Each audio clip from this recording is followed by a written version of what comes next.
Hey guys, welcome back to the Top 10 Weakest series. You guys did it again, pulling out the dominant typing over the previous one. We went from the puny ice type to the dominant fighting type. Quite the leap from one to the other. Now, here's the thing. There actually aren't that many fighting types, it feels like. I struggled a little to fill all 10 spots because there was plenty of deliberation between myself and my crew about just what constituted being bad and was deserving of being on this list. I feel that in the end, we nailed it here with the Pokemon we chose, but the placings I feel will leave us with a lot of conversation in the comments. Oh, and by the way, today over at MysticSage, we have yet another My Hero Academia review going up. Not long after this video is live, take a look and see if Tokiyami and Yaoyorozu's team can come together and overcome the well-oiled machine that is Class 1B's team. Now let's step into the ring and brawl with some fighting types.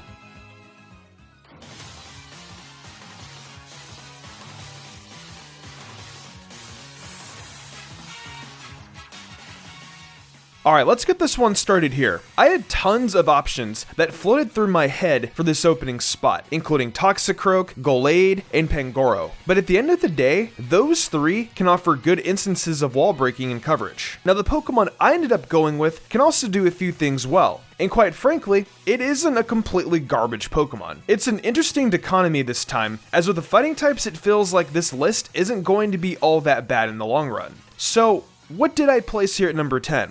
Well, that's gonna be Honeharuyama. Now to get started, the best thing about this Pokemon is its abilities for sure. It's got thick fat, guts, and sheer force, which are all abilities that you just wouldn't expect to see on a Pokemon that is put on a top 10 worst list. Its attack is base 122, and it is ridiculously fat with base 144 HP. So why did it end up here on the list over some of the other Pokemon I mentioned? Well, it's mostly due to its defenses and speed. As you can see, it's got base 60 defenses and 50 speed. And as I mentioned before, high HP does not make a bulky mon if the defense doesn't follow up.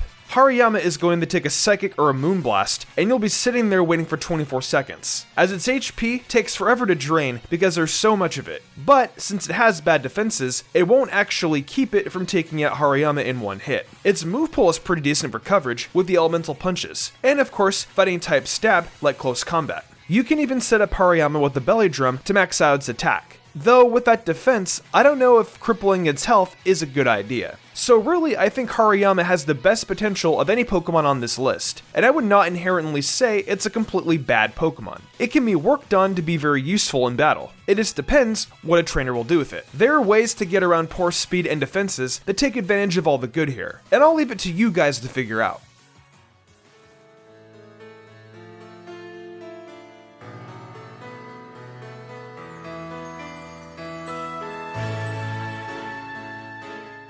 We move on to number 9, and it's going to be an interesting one to talk about. I learned a lot more about Passimian while doing the research for this video than I ever really knew before. I think it's kind of easy to forget about this thing and completely disregard it. I mean, at the end of the day, I am talking about it here on the worst list. But it's still possibly the most interesting Pokemon getting spoken about today. We'll start at the stats. And man, this thing hits hard at base 120 attack. It's kinda wild that this thing is as strong as it is, as honestly, it's designed to scream speed to me, not power. Its speed is actually just base 80, which isn't amazing by any stretch. And perhaps even more crazy, it's physically defensive. We're talking base 100 HP and base 90 defense. Who would have guessed? Its abilities, Defiant and Receiver, are interesting, especially Defiant, as if you ran a Choice Scarf on this thing, and perhaps were switched in on Sticky Webs, well, it's going to be able to deal some massive damage when it gets an attack boost. So with that possible attack boost, what moves is it going to use? So there are a few. Starting with Stab, there's Close Combat and Drain Punch, which will be a duo of moves we will often see on Pokemon we talk about in this video. As for coverage, there's Earthquake, Seed Bomb, Gunk Shot, and Iron Head. That's pretty good for multiple different Pokemon. It can get knockoff from breeding too, which is nice for coverage against Psychic types, and U-Turn too, which provides the ability to pivot in and out of battle. Honestly, if not for the complete lack of special defense and the speed being where it is, I don't think Passimian would have even made the top 10. It's a usable Pokemon waiting to happen, but some of these smaller issues did it in, and left it among the bottom of its typing.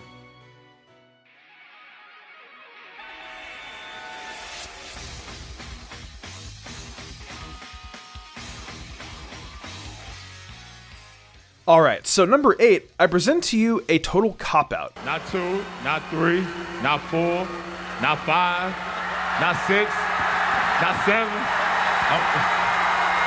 Hey. I decided on not 1, not 2, but 3. I decided to group together 3 Pokemon here, and it's the Hitmons. They're all cut from the same cloth and very similar, with really different setups that all sort of result in the same thing.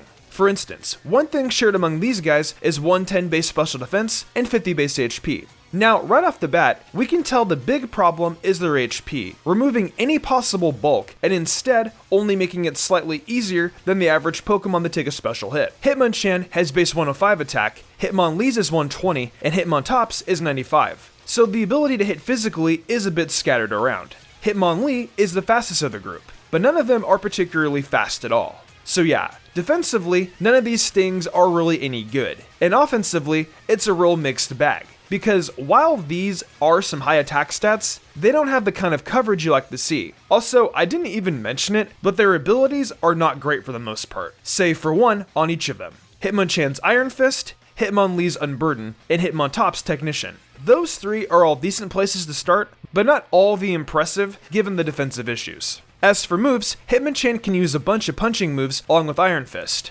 honestly making it the best attacking option when it comes to coverage. The elemental punches, Drain Punch, Mach Punch, and non-punching moves like Stone Edge and Earthquake are available for it. And when we look at the other 2, that's the most interesting and varied pool. Hitmonlee has access to Acrobatics, so that paired with Unburden is actually pretty decent. Then Hitmontop, well, at least it and the other 2 have access to Rapid Spin. Its move pool really isn't all that great. I'll say this much, these Pokemon are probably the cutoff point where everything afterwards is stuff I'd consider truly not good. There is potential in these 3 at the very bottom of the barrel with other Pokemon to be successful.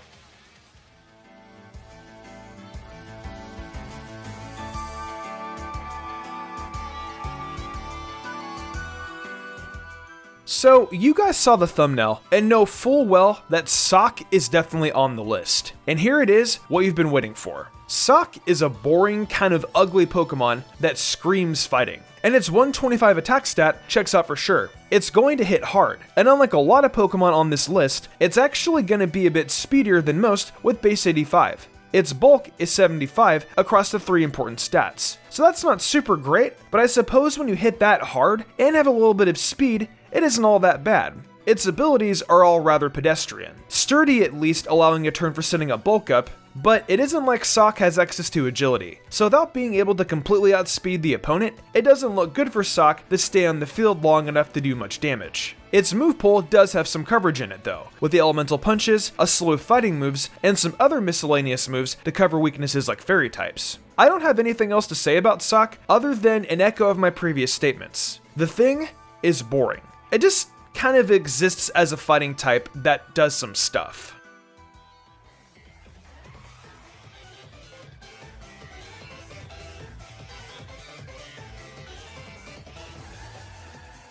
We should get to a Galarian Pokemon, right? I mean, how couldn't we? As 8th gen wasn't exactly brimming with that many new fighting types that weren't legendaries. So we've got one here. And don't worry, it isn't Surfetched. It is Phalanx. They might look cool in the overworld of Sword and Shield, but in battle, this amalgamation isn't that good. Its stats show 100 base attack and defense, which are definitely good and tell the tale of the physical Pokemon. However, its HP stat doesn't keep up with the defense, and instead, it lags far behind at base 65. Its speed, as you can guess, isn't great at base 75. What's the point of being slow when you have all those legs? I don't get it. Battle Armor and Defiant are not the best abilities for a Pokemon like this, but I guess there's always a situation like Sticky Webs being set up that could help Phalanx out. Its moves include a decent setup option in No Retreat and a bunch of bug and fighting type moves. Though that's really it, meaning coverage isn't a strength for this Pokemon. It's very mediocre in the long run, and it fits in really well closing out the upper half of this list.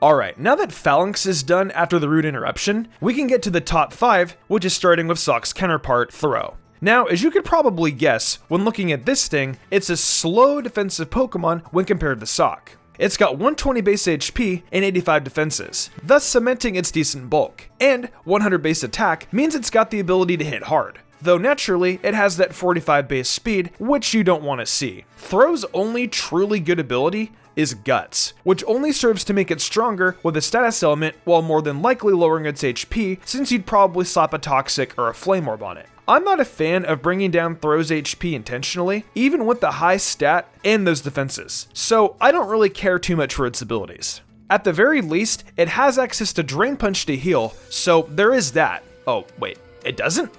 So you're telling me this thing has no realistic way to heal? It's just got elemental punches and some basic coverage moves? Well, that sort of sucks. I was expecting a defensive Pokemon like Throw to have some way to recover so it could get the most out of Guts, and of course recover from the chipping away opponents would do. But apparently, that isn't the case. No wonder it's opening up the top 5. It really isn't as good as Sock.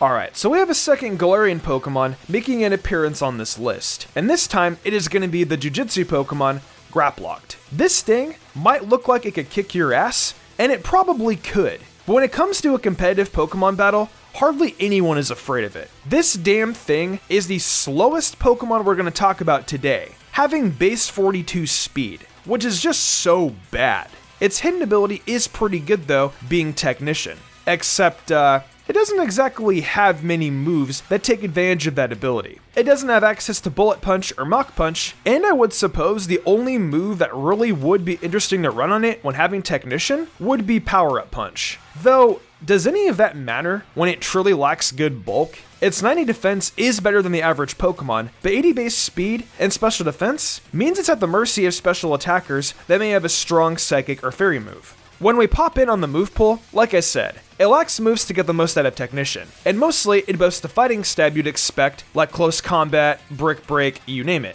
Then there is some water-type moves like Waterfall and Liquidation, and that's it. Are you kidding me? There is basically zero coverage at all on Graplock, making it a one-trick octopus that is just going to be only good for doing fighting-type stuff and nothing else. It's a few coverage moves away from maybe not being in the top 5, but unfortunately, the reality is that it belongs here, and is lucky there are a few Pokemon worse than it. What a waste of 118 base attack. It's a shame.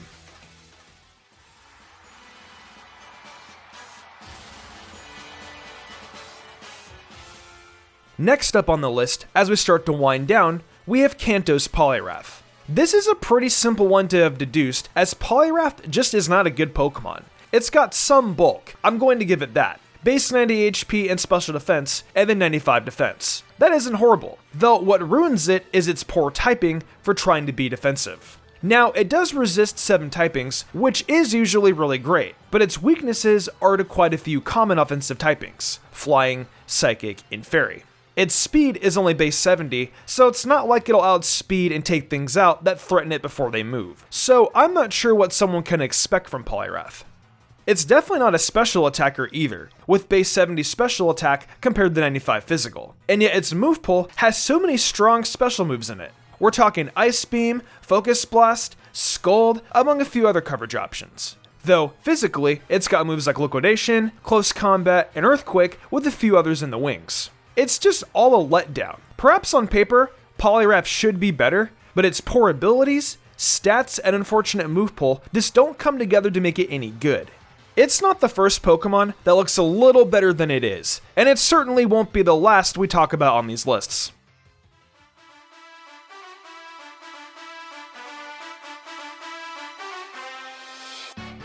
We move on into the penultimate spot now. And man, if nothing else, I've noticed this list has not been kind to the Cantonian fighting-type Pokemon. The only one from the first gen to avoid being on this list is Machamp, as we move into Primeape here at number 2. Let's start with the abilities, taking a look at Anger Point especially. That's probably the most wild of the 3 options. Defiant can be the most consistent, as it boosts Primeape's attack if the opponent lowers any of its stats. And Vital Spirit is just stupid, as it keeps Primeape from sleeping, and it won't be very often that someone's trying to make your Primeape sleep.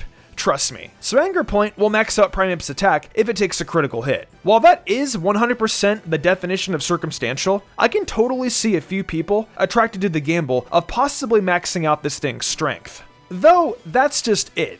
It's a gamble. And it isn't a good one, that's for sure. Primeape might have some good attack already and decent speed to back it up, with base 105 and 95 respectively, but its other stats lag behind so badly. Its defenses are not good, and its HP falters just as much, so it's taking no hit under any circumstance. Now, thankfully for Primeape, its move pool offers a few interesting options for coverage, with the elemental punches, and of course close combat for stab. Honestly, the truth is that its move pool is the best thing about it. But despite having a lot going on for it in this regard, it isn't enough to fight off the bad defenses and mostly useless abilities. I think above all else though, Primeape just isn't designed to do anything but come in and hopefully deal massive damage once, and that's it. And a Pokemon that might as well be coming out just to use Explosion isn't exactly what I would call good.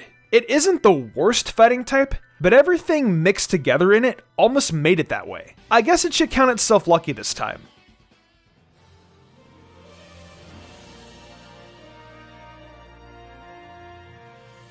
Alright, so wrapping up this rather odd list is actually a Pokemon we just talked about in the Ice Top 10 from the last entry. It opened up the top 5 on that list, but this time it's closing things out as the absolute worst fighting type, Crabominable. It's crazy that this can be the worst of one of its typings, and yet not the other. I guess that's more of a bad look for the ice types, but regardless. Now, its attack stat, as you already know, is seriously next level good stuff at base 132. Though, that's where the buck stops. The rest of its stat line, save for the HP, is horrible. It's got garbage defenses, one of the worst speeds on the list at base 43, and naturally, its special attack is nothing to write home about. Hyper Cutter is nice, because at least it can't be intimidated, and Iron Fist can work well with Drain Punch or Ice Punch. But Anger Point is just stupid circumstantial, and thus no good. Its move pool is absolutely horrible, with just Earthquake and Zen Headbutt being the only other real coverage options available to it that aren't punches. If you remember on the Ice type list,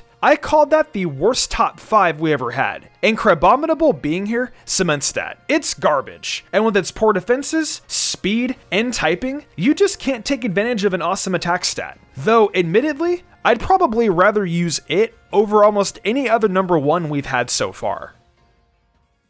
Well, that'll do it for yet another weakest top 10. This was definitely more interesting than usual, as I'd say that the first few Pokemon we tackled are definitely ones that actually have a shot at being somewhat viable if put together properly. It's interesting, but perhaps fighting is actually one of those typings that's pretty solid all around and not filled to the brim with garbage. I want to know what you guys think though. Let me know if you agree with this list. And why not down below, you guys share with me a few reasons why you don't like these Pokemon. Let me know. And while you're at it, remember to share with me which typing you want to see me do next time. I'm using Future Sight to look into the future, and I think I know what you guys are going to pick. So with that said, thank you to everyone for watching the video. Huge thanks to my phenomenal team and the amazing art done each week by Danny the Demon. I couldn't do all this without them. If you all enjoyed the video and want to see more content like this, be sure to leave a like, subscribe, and hit that notification bell. Be sure to leave a comment too, as it really helps us out. I also do other content on my Twitch, where I stream Genshin Impact, Mystic Zora, where I do Pokemon Let's Plays and other gaming content, and of course MysticSage, where I do all anime content.